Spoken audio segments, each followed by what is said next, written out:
making your loop as you normally would. Pop your needle through. There is no nice way to cast on snowball yarn. You're just using your preferred method of casting on. You just need to work those pom-poms through the best you can. Luckily you don't need a lot of stitches usually for snowball yarn, and our scarves I recommend 10 stitches makes a lovely size scarf. Just get those stitches on the needle as best you can, working those pom-poms through.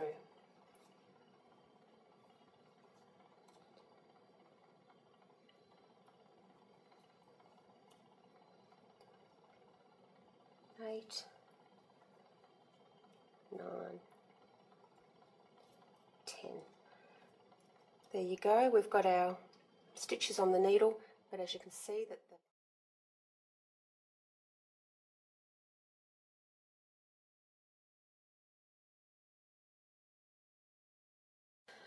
Okay, starting each row with one stitch into the string, one stitch at the end of your pom-pom, so that your pom-pom is sitting at the back of your work. Next stitch into the string, next stitch at the end of the pom-pom. Even though you've got lots of thread there and it's tempting to do another stitch, make sure that that pom-pom is sitting on the back of that right hand needle.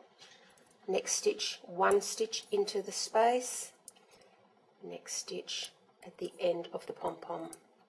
One stitch into the space, next stitch at the end of the pom-pom, so that the pom-pom is sitting on the back of the needle. Don't be tempted to bring that pom-pom around the end here or anything like that. Just make sure it is sitting on the back of the right hand needle, and you can see that it's starting to become that lovely even double-sided effect that you're after. Start every row the same.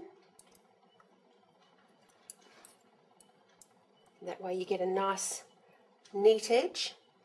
Make sure that if you're starting in the string, you start every row in the string, or if you're starting with your pom-pom, make sure you start every row with the pom-pom. It works either way, but just make sure you start the same each time.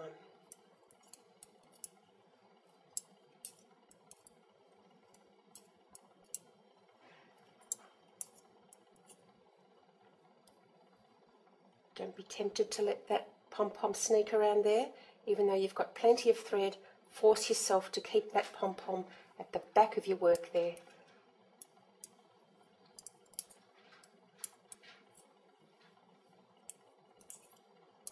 And this is the effect you're achieving, double-sided. It's very loose, but that's how you want it. It looks quite lovely.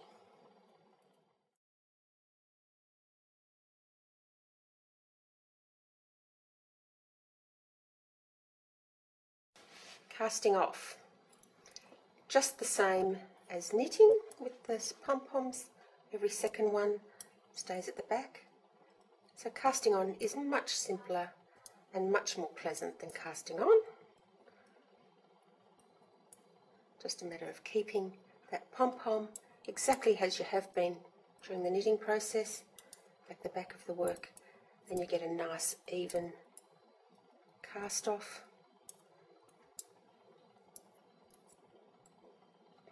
That looks nice and neat and keeps the pattern correct as well.